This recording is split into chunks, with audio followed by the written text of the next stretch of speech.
What is up, everybody?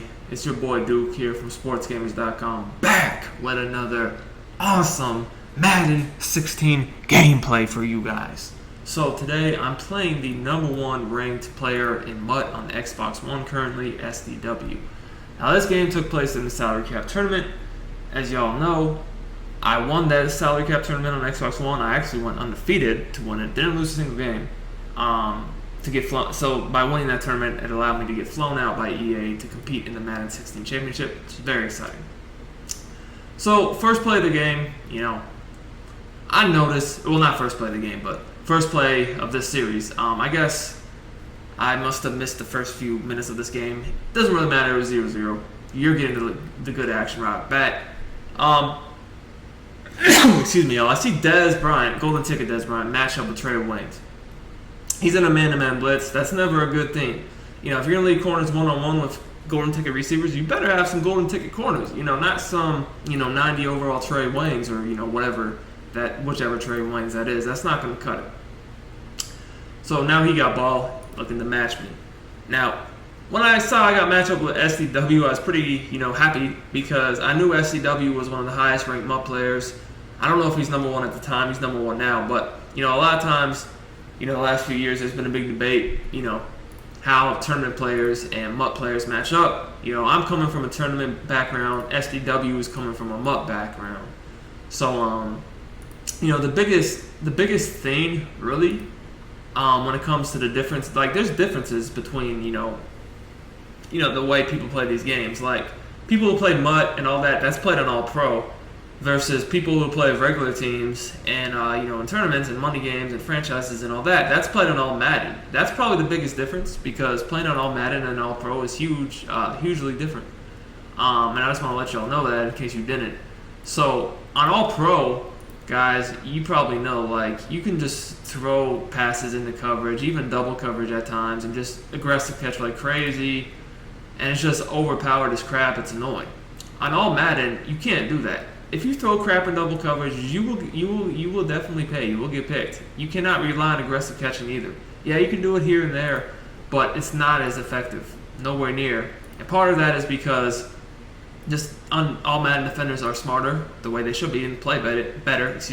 Another part is on All Madden, QBs aren't as accurate. There's overthrows, which I don't like that, but overall I think All Madden is way better because you cannot make bad plays on offense and not pay for it. The other thing is there's no golden tickets in regular teams. MUT has golden tickets. Salary cap has golden tickets. Draft Champions has golden tickets. All that. I'm pretty sure Draft Champions has golden tickets anyway. But regular teams, regs, whatever you want to call it, we don't have 100 stats out here of golden tickets. So those are some big differences. So anyway, it's 4 from 1 here, looking to get off the field. My thing here is play short, get, jump anything quick. I do that, get a pick 6, great user play right there. I normally don't swag on anyone. I had to do a little high step into the zone, though. I said a nasty pick 6, go 14 zip, 14 nothing, whatever you want to call it. So I will say, obviously I've never really been big into. I've always, like I said, liked regular teams. This is the first year I've really messed at all with MUT or salary cap or whatever. And really the only reason why is because of the salary cap tournament. When I heard about it, potentially $50,000 or whatever it was, I was like, well, I gotta play in it. So you would say the MUT people have the home field advantage, right? You know what I'm saying? Because they're playing on All Pro, they're playing with the teams they've built all year and the players they've gotten all year. Someone like me coming over that hasn't played on it, I'm used to playing on All Madden. I'm used to being able to set my audibles in my custom playbook. I'm used to. I don't have a fire MUT team. I gotta grind my team from the mud. You know what I'm saying? Get coins as quick as possible. Yet I come over here onto the MUT home turf, whatever you want to call it, and I win the tournament. You know what I'm saying? So that just tells you right there. Tournament players, we know how to adjust. A lot of people, they see the golden tickets. They see all the aggressive catching. They see all that, and they just this is whack. I don't like it. Complain, make excuses, and don't allow themselves to compete at the highest level. Yeah, while I may not like, the certain things about, All Pro versus All Madden, or just, the fact that you have to freaking do all this crazy stuff to get coins, to get players. The thing is, I don't make excuses. I just adjust. I play the game for what it is, and that that allows me to always be extremely good, extremely competitive, no matter what I play. So, and that's my same philosophy no matter what game I play. Like, I played a lot of games that I'm really good at. I used to play Halo, very, very good at that. You could say I was, on a pro level in Halo. I never went to any events or anything, but definitely was competing with pro players day in and day out. NBA 2K, played that several years. Each year I play that, I've been one of the best players in that. So it's just, it's just a mindset. You can't get frustrated, you can't be stubborn, you can't just give up, you can't make excuses, like, you just gotta play. So anyway, SDW, a lot of people say, all these MUT guys, these, salary cap guys, these guys that play on All Pro would suck on All Madden. And I'm gonna keep it real, that's the case for a lot of these players I played in this tournament. Even players that, did well, a lot of them would be horrible on All Madden because of the way they play. Like I said, All Madden, you can't chuck stuff, you can't just rely on aggressive catching so much. SDW is not one of those guys. Like, I have to give SDW, a lot of credit, because I can tell from the way he plays. He makes play calls, he makes reads, he tries to play smart. He just doesn't throw up anything and just say, "Oh, this is Madden 16, the power of Y, blah." You know what I'm saying? He tries to play smart. So I gotta respect that and give him credit. So I just wanted to let y'all know, like, SDW, he's definitely not one of those sorry dudes that people talk about. Right there, great play. Great read. So that was an important drive by him to make sure the game didn't get out of hand early. If I get the ball up 2 scores right before halftime, I can go up 3 scores, and then I don't remember who gets ball at half, but if it's me, potentially the game is pretty much over. I mean, if we're playing a tournament 21 with ball, that's the game, So that was a huge drive. Now, my mindset here is, okay, he just made a good drive, let me answer. And I guess maybe I'm checking out his depth chart, which is something I do from time to time. Or maybe I guess I'm making changes in my, nope, I don't know what I'm doing. But, like, getting back to what I was saying, my mindset here is, okay, he just had a real nice drive. He dotted me, had some big pressure plays, he converted. I need to answer right back, like, I guess my ideal mindset right here would be to get a score with not much time left on the clock. To not really give him a chance getting points after I get some points. Obviously, I would prefer a touchdown, but, I'll take a field goal if it comes down to it, just because I want to be up 2 scores going into half. I don't really want to score quick, but at the same time, like, if I had, and that's why you kind of see I'm kind of like trying to come out and clock a little bit here, running the ball. But at the same time, I mean, if he gives me, a huge play, it's not like I can be like, oh, I don't need that. You know what I'm saying? And his defense, if you guys notice, like, right here, he's leaving corners on an island against goons at receiver. Like, and it's not like he has great corners. So it's like hard for me not to try to take some shots against this type of defense. And, obviously I'm probably going to end up scoring quicker than I wanted to now. But, I mean, geez, if I'm seeing Dez Bryant one-on-one every play against this scrub corner, in my opinion, at this point in the game, whatever trade wins he has is a scrub corner compared to Golden Ticket Dez Bryant, I'm taking it, At this point in the game, Dez Bryant was the best receiver by far.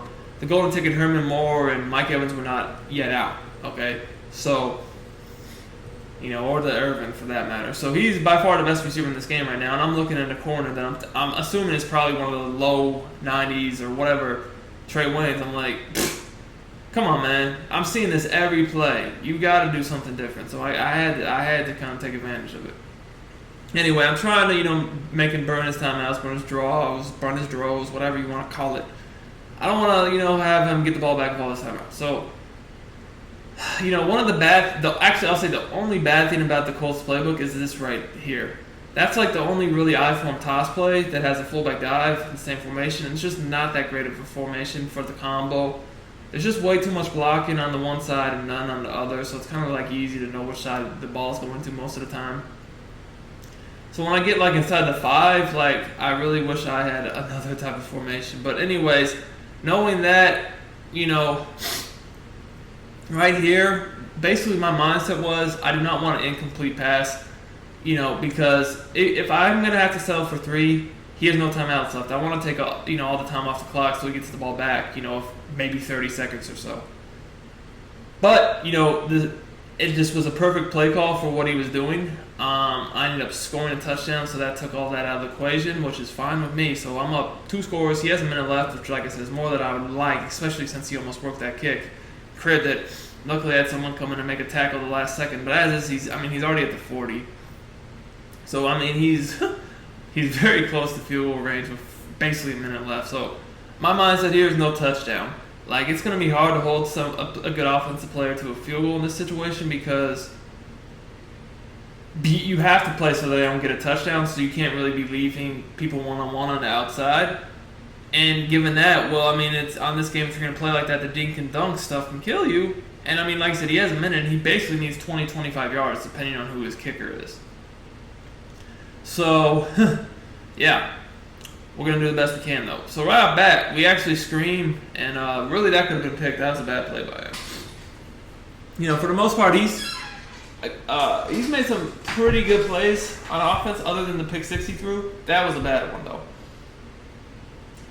What I did right there is I tried to trick him. I did man coverage, but I base aligned. Most people don't expect you to be in man if you're base aligned. That's not something you really want to do often, to be honest with you, because if you do it often and someone expects it, they're going to be able to dot you up because your players are out of position. So that was just one of those every once in a while type things to throw in. And it worked pretty well. So another thing you might notice is I have my Richard Sherman in the slot. That's actually the golden ticket Richard Sherman, by the way. You might be wondering, well, why is he in the slot? Well, he's running bunch tight end. And, you know, he has the 3 receivers over there on the left every play. I don't think I've seen him flip it yet, from what I can remember. And he's not really doing much motion. Like, sometimes people motion a receiver over from the left to the right. And he's not really doing that too much or at all. So I want my best, you know, corners over there on the left to, you know, hopefully stop what he's doing. Now, you can't, it's all based upon your opponent, man. You kind of got to get a read on your opponent because, like I said, people run this formation way different. Some people don't use much motion, but then there's people who use a ton of motion from the left to the right. And if they were doing a ton of motion from the left to the right, I probably would, you know, not be doing this. But I'd probably keep Sherman over there on the right for the motion. But given what he's doing, you know, I'll live with it. Anyway, that was 4 inches. That was a huge play right there. He might have had the corner out, which would put him in field goal range. But I guess he didn't feel confident in that throw, you know, knowing he needed something kind of like guaranteed. Right here, I'm screaming. That was a big play because if I didn't get that pressure right there, I think he probably would have had me for like one of the crossing routes over the middle that probably would have been field goal range. As is, he basically has one more play here. Now, again, I can't give up the touchdown over the top, so like, you know, I'm hoping I can hold him, and not give up a field goal. But I mean, and he gets pressure again. So right here, I mean, he basically catches it. He's gonna have to hustle to get this field goal off, and he's not going as quick as he needs to be. He probably, he was stuck at that play call screen for a second too long, and that cost him 3. You know, I would have thought, you know, he might have been a little quicker, but I guess not. You know, that's one of those situations where it's, you know, it's tough to get the field off. I mean, people sometimes are able to, sometimes they're not. It's just one of those things. That time he didn't get it, so that works out great for me. And as I alluded to, I thought I was getting ball, but I wasn't sure. I actually am. So this is, you know, huge. I can potentially go up 3 scores right here. Now, another thing I noticed about his D that I hadn't really, you know, hit too much in the first half, if at all, really, because I was scoring quickly, is, as you see, I'm 4 for 4 with 2 touchdowns, 4 for 4 with 2 touchdowns, I believe, passing the ball. So I've had big plays, but I did notice that on his blitz, he's really not covering the flats at all for the most part. So we know we're going to attack that too. Not really showing him too much, you know, yet this game. I've ran the ball a little bit. I hit the flats right there. I've, you know, went deep. So he hasn't really even seen like anything exotic for me yet. You know, I'm kind of just playing basic because, well, you know, why would I not play basic if he can't stop my basic stuff? That way, if I need to, you know, I got some plays saved for crucial situations if it comes down to it. And hey, if you can't stop the run, you can't, you know, and then when I pass, I can just hit, you know, easy routes in the flat. quick, routes or attack you one-on-one deep. That's what we're gonna do. Again, look, if you continue to leave these, now I think he saw enough of Trey Waynes and said, okay, I gotta move him. But I believe, did he put Sean Taylor there? I think that's Sean Taylor. That's a safety trying to guard me. Unless that's Golden Ticket Sean Taylor, and Golden Ticket Sean Taylor is not out now, I'm not concerned about that guy. That is the problem with having a weak secondary on this mode. If you have a weak secondary, you cannot leave them on an island all game. You better be playing double coverage. But then that's the problem. If you play double coverage, well, how are you going to stop all the other stuff people do? So that's why, my strategy, and pretty much most of the people I played, I guess this was a rare exception, was load up on the secondary and the receivers. This guy, on the other hand, it seems to me that he has a pretty strong front seven, and that's probably on defense, and that's probably why. Because I'm looking, I see Taylor, I see Irvin, I see freaking I saw someone else too. Hold on, I think I saw Beasley. Who's the other star? Is that Brooks? Yeah, I'm seeing a lot. I'm seeing every star in the front seven. So that would be your problem. And then I think whatever safeties in the boxes star too. Who's that? Maybe Mark Barron? I don't know, but yeah. I mean, that's the thing with salary cap, though. You can't have a full squad, you know what I'm saying? You're going to have some holes somewhere. And really, it's a good idea, but I think they need to add, maybe 100 or 200 points. Because, it really was, you were going to have somewhere in your team that was just terrible.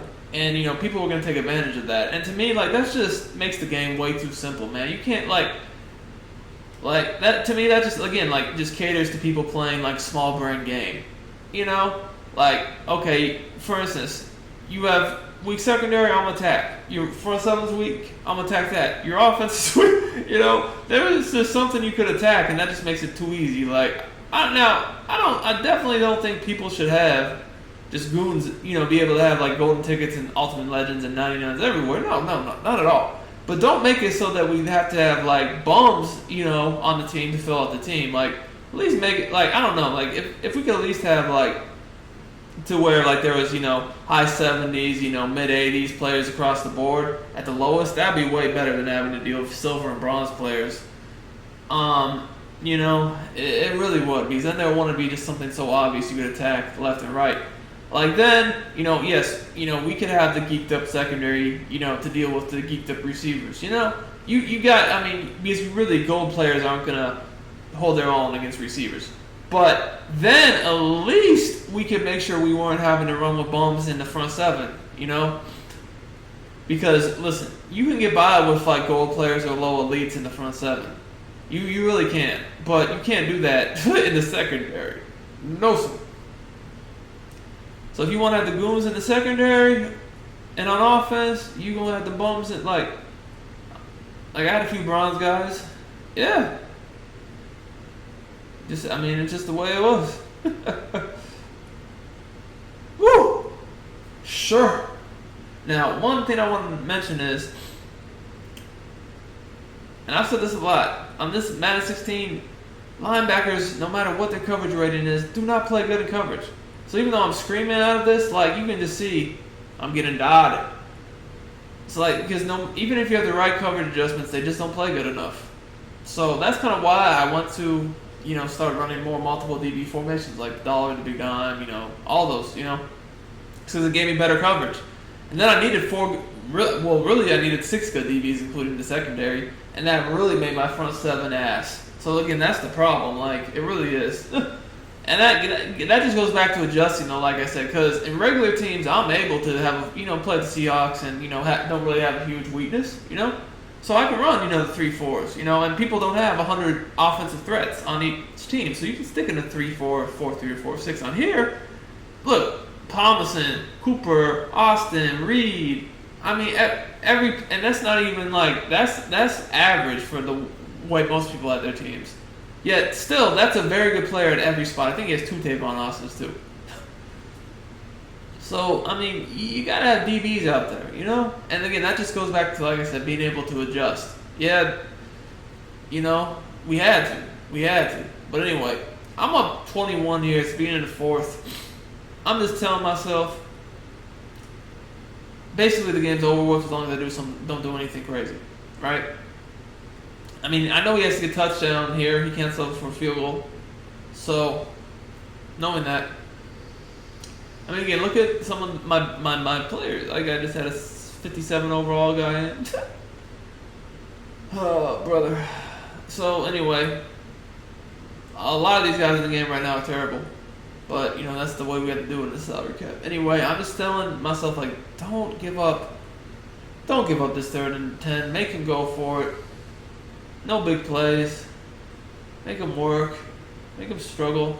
I know he shouldn't really be able to run much at all, you know, given the fact that, you know, he's down so much and there's not much time left.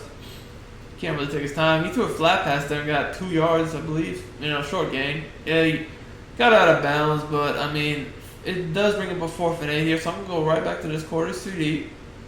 He can throw the flats again if he likes. Hopefully my guys can come up and make a play, but I don't want to give up the corner routes. So that's why I'm in this, like, cover 2 stock look.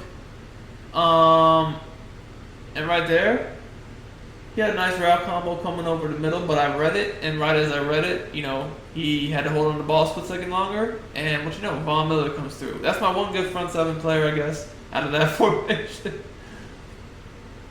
Vaughn! And maybe I had LT. Okay, so never mind. This team, the way I built this team was I had a team built for 3-4. So my front 7 was good, but I didn't have any backup DBs. So if I went to like the dollar, the big dime, my backups would be ass. So that's kind of how this team was. Okay, so I can see I've had success when running to the right. I just run to the left, and what happens? Nothing. Matter of fact, I lost 2 yards. So I said, okay, I see you. I see you out there, bro. We learn, you know, every play we learn something. I just learned right there, if I want to run the other way. You know, be smart. If you see someone got, you know, a D set up that is effective one way versus the other, don't be stubborn. Now that right there was a really bad play by me. That was probably the one bad play I made this game, and yet I get bailed out. That's exactly what I'm talking about on here. Like, if you do that in all Madden, like, it's a pick. Or you're not catching that, I guarantee you that. You will not catch that on all Madden. You won't. That was blatant double coverage, just a stupid play by me. I should have at least not caught it. But what do you know, you catch it. That's my problem with playing on all pro with these souped up players. Now you know Julio Jones, all pro, yeah, that's not a good combo. For the defense anyway. Right there, just a nice little dot. Like, see, now that's one of my plays I like to run a lot. That's a dot. Great play. Drew up the dots, the hot ones. And you know, I kept the chains rolling. Unfortunately, stopped the clock, but you know, I'm up 3 scores with ball, you know, threatening to get into field goal range, you know, 4th quarter. I just want to take his timeouts, you know, take time off the clock and end this. No need to really score anymore, honestly, but it is what it is. So I remember last time I tried to go off tackle to the left, I didn't get any yards, so I cut that up the middle. I mean, because I'm like I said, I'm already on the verge of field goal range. Let's keep it moving. Let's keep the clock rolling, you know, all that. Got 3 yards, you know, not one of my better runs, but, I mean, 3 yards is 3 yards. Keeps you in good yardage, down in distance, keeps the clock rolling. I'm that much closer to field goal range. I'm good. Okay, so right there, that's a very good block shed. I mean, it looked like I was going to have a big play until that guy shed his block. Again, I guess that's Mark Barron, one of his stars on defense. And, yeah.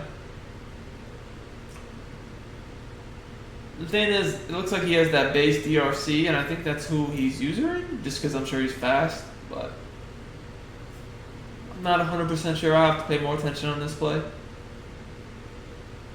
So yeah, look, I think I see 2 boost servants, matter of fact.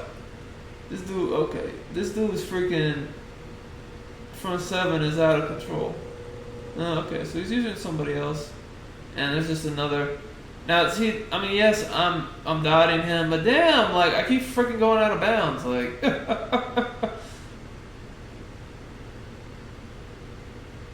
man, we're right around the 2-minute warning at this point, though, so it wasn't that huge of a deal. 2-minute warning's over now, so now I just need to take his timeouts at the clock. Not sure why we'd be passing here.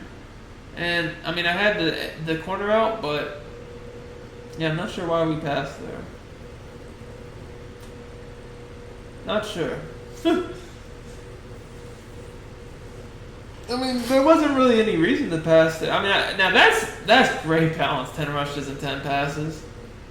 You know, normally as a guy that throws the ball a lot, you know, I'm nowhere near that. But, I mean, I play game by game. I mean, I have 10 rushes for 29 yards. That's really bad.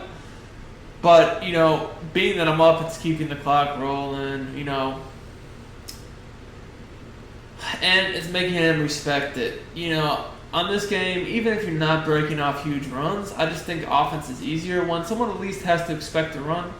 Or, you know, worry about the run, I guess you should say. Not really expect it, but worry about it. And right there, goodness. I thought that was going to be like a 3-yard run, maybe. You ever take a yard or two? This dude almost gets the first down. That's why I love this boss, Dickerson. So, anyway, you know, yes, 4th and 2, something that I should be able to convert. But, you know, what's the point? They would end the game if I got it, yes. But if I take 3 points here, I go up 4 scores unless he's able to get 3 touchdowns and 3 touchdowns and 3 2-point conversions in under a minute. Good luck with that. So, hey.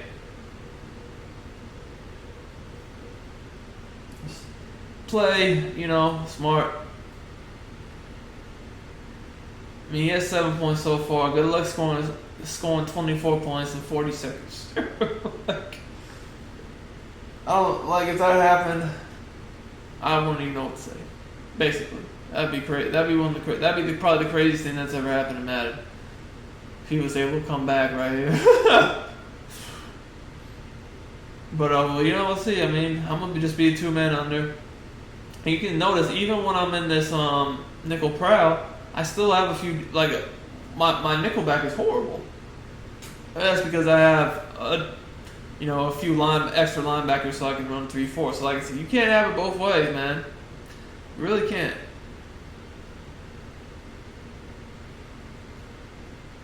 Now, if y'all notice, I'm getting some good pressure at this 2-man under too, especially when he's not, you know, running a play action or, you know, anything. So, okay, good corner out right there. And this is, again, the problem of my lineup right now. These DBs, other than Sherman and... Wait. Who is that?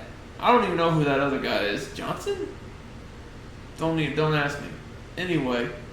Maybe that's Tremaine Johnson, the Easter dude. He was decent.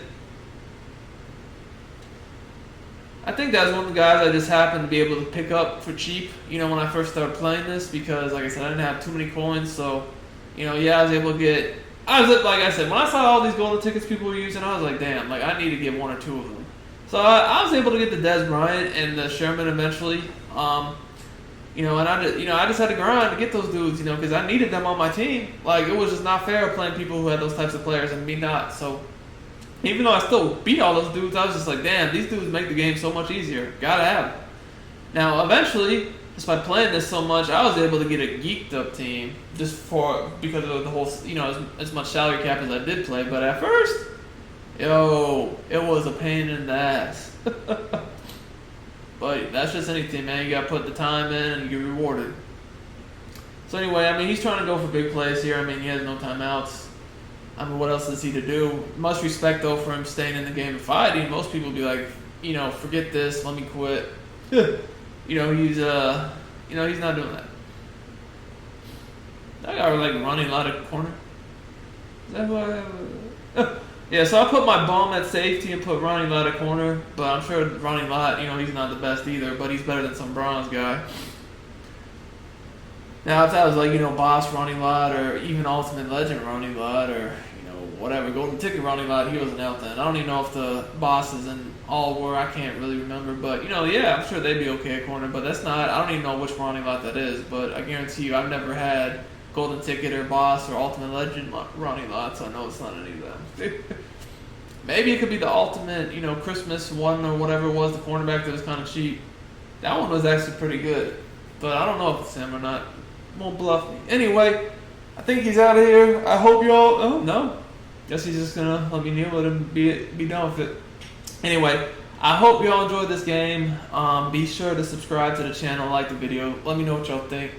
Like I said, much respect to SDW. He's number 1 ranked MUT dude currently, and like I said, I definitely respect the dude's game.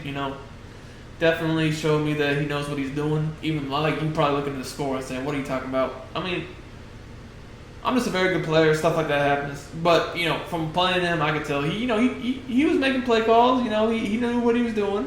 Just happened that I was on top of him this game. So, it is what it is. Thanks for watching, and we'll see y'all next time.